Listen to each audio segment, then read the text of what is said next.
Evening dear students, today dated on 1st May 20, we are going to discuss another topic of business environment, that is demonetization. तो demonetisation होता क्या है actually, इसमें government क्या करती है, इकोनॉमी में से करंट नोट्स जो सर्कुलर्स में होते हैं, करेंसी जो सर्कुलर्स में होती है उसको विड्रॉ कर लेती है और उसकी जगह नए नोट्स और नए करेंसी को इंट्रोड्यूस करती है। तो उसी को हम डीमोनेटाइजेशन कहते हैं।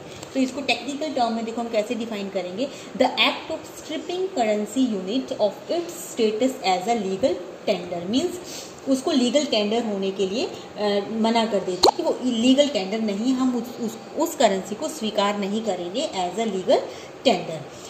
और क्या करेगी गवर्नमेंट उस करेंसी को विड्रॉ कर लेती है, जो सर्कुलेशन में करेंसी होती है उसे विड्रॉ कर देती है और उसके बदले में नए नोट्स और नई करेंसी को इंट्रोड्यूस करती है। तो ये हमारा एग्जाम्पल हमारी गवर्नमेंट ऑफ इंडिया ने क्या किया था, ऑन नवंबर 8, 2016 में गवर्नमेंट ऑफ इंडिया ने डीमोनेटाइज कर दिया था 500 और 1000 के नोट्स को, इकॉनमी के सर्कुलेशन से उनको एज अ लीगल टेंडर उनका स्टेटस डिनाई कर दिया था कि इनको अब एज अ लीगल टेंडर हम एक्सेप्ट नहीं करेंगे, ठीक है। और उनके बदले में 2000 और 500 के, और अब आज की डेट पर देखें तो 100 के न्यू नोट्स आए हैं, हालांकि पुराने वाले 100 के भी वैलिड हैं, लेकिन अर्लियर जो 500 1000 वाले नोट्स थे वो वैलिड नहीं है आज की डेट में, ठीक है। तो इनको विड्रॉ किया और इनके बदले में नई करेंसी को इंट्रोड्यूस किया। 2000 का नोट आप देखेंगे और 500 का नोट इंट्रोड्यूस किया था। अब गवर्नमेंट का ये जो एक्ट था इसकी वजह से कम 80%, 80% of the money circulation invalid हो गया था, ठीक है। अब गवर्नमेंट ने ऐसा क्यों किया था इसके बारे में हम बात करते हैं। हाँ जी, यस। तो गवर्नमेंट ने डीमोनेटाइजेशन क्यों किया, व्हाट वाज द पर्पस। तो आप देख रहे थे कि करप्शन इंडिया में बहुत ज़्यादा बढ़ गया था। तो to control the corruption, to curb the corruption, demonetization is one of the method which is adopted by government of India. इसके अलावा गवर्नमेंट ऑफ इंडिया ने ये भी देखा कि हायर डिनोमिनेशन के नोट्स जैसे कि 500 और 1000 के नोट्स इलीगल एक्टिविटीज़ के लिए एक्यूमुलेट हो रहे थे, ब्लैक मनी हो रहा था। इन सब को काउंटरफीट करने के लिए भी गवर्नमेंट को डीमोनेटाइजेशन करना पड़ा, ठीक है। हाँ जी, तो नेक्स्ट जब डीमोनेटाइजेशन किया तो इसका इकोनॉमी के ऊपर क्या प्रभाव पड़ा, तो इम्पैक्ट ऑफ डीमोनेटाइजेशन। तो फर्स्ट पॉइंट आप देखिए, मनी इंटरेस्ट रेट्स। तो मनी और इंटरेस्ट रेट क्या हो गया था, फॉल हो गया था।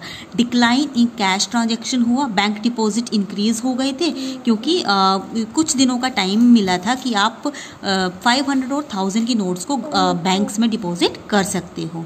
और फाइनेंशियल सेविंग भी इंक्रीज हुई थी क्योंकि लोगों के पास जो 500 और 1000 के नोट्स थे उनको गवर्नमेंट ऑफ इंडिया ने कुछ डेज का टाइम दिया था कि दे कैन डिपॉजिट, तो उसकी वजह से फाइनेंशियल सेविंग बढ़ गई थी, ठीक है। नेक्स्ट पॉइंट, प्राइवेट वेल्थ क्या हो गई थी, डिक्लाइन हो गई थी क्योंकि क्या हुआ था, डीमोनेटाइजेशन की वजह से नोट्स की वैल्यू क्या हो गई थी, उनके पास नील हो गई थी।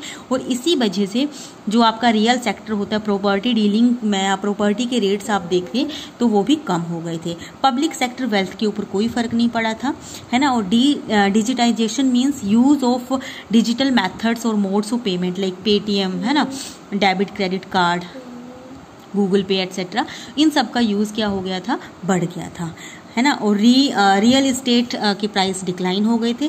Tax collection rise in the income tax collection because of the increased disclosure. लोगों ने अपनी इनकम को डिस्क्लोज करना शुरू कर दिया था और इस वजह से टैक्स कलेक्शन भी बढ़ा था, ठीक है। So this is the impact of demonetisation.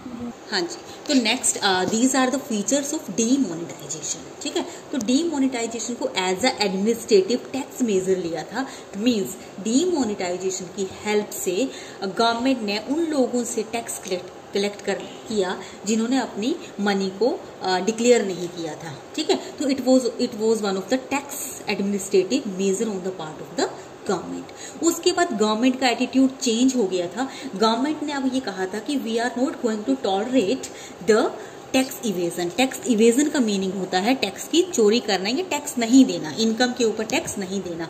तो गवर्नमेंट को अब ये स्टेप लेना पड़ा था कि you have to pay the taxes, you have to declare your unaccounted money and pay the taxes. तो गवर्नमेंट का एटीट्यूड चेंज हुआ था, शिफ्ट हुआ था। इसके बाद इट हैज, थर्ड पॉइंट में, it has channelized saving into formal financial system. अब लोगों के पास मनी ऐसे ही इकट्ठा पड़ा हुआ था, 500,000 के नोट रख रखे थे उन्होंने घरों में, जिसका कोई यूज नहीं हो रहा था। तो गवर्नमेंट ने जैसे ही डिक्लेयर कर दिया कि इनका 500,000 के नोट्स अब वैलिड नहीं होंगे, तो लोगों ने उस मनी को बाहर लेकर के आए और बैंक्स में जाकर के डिपॉजिट करना शुरू कर दिया। तो इससे जो पीपल की सेविंग्स थी वो फॉर्मल फाइनेंशियल सिस्टम में आ गई थी। ठीक है, इसके बाद it creates a less cash और कैश लाइट इकोनॉमी। हाँ जी, इसकी वजह से क्या हुआ था, डीमोनेटाइजेशन की वजह से लोगों ने अपना इंटरनेट और सेल फोन और क्रेडिट कार्ड, डेबिट कार्ड का यूज करना शुरू कर दिया और पेमेंट कैश में करने के बजाय उन्होंने, सब लोगों ने, most of the people has started to pay e payment they have started. तो इनिशियली तो इसके ऊपर काफ़ी विरोध किया गया कि हाँ, क्योंकि इंडिया की मोस्ट ऑफ द पॉपुलेशन जो है वो इंटरनेट टेक्निकल है ना, और लोगों के पास इतने एडवांस्ड सेल फोन नहीं है, so that they can use the cashless transactions. But later on, government has decided that in coming days, these people have to use, they have to adapt, they have to use to be. तो उसकी वजह से government ने ये step ले लिया और आज की डेट पर हम देखते हैं कि demonetization help a lot to become a people like cashless transactions, like there is no need to have you must have to carry cash with you. You can nowadays payment can be made through cell phones or your debit and credit card or any like Google Pay or Paytm etc. ठीक है, so this is all about demonetization and features. So you have to do the question, explain demonetization and its features. ठीक है, thank you.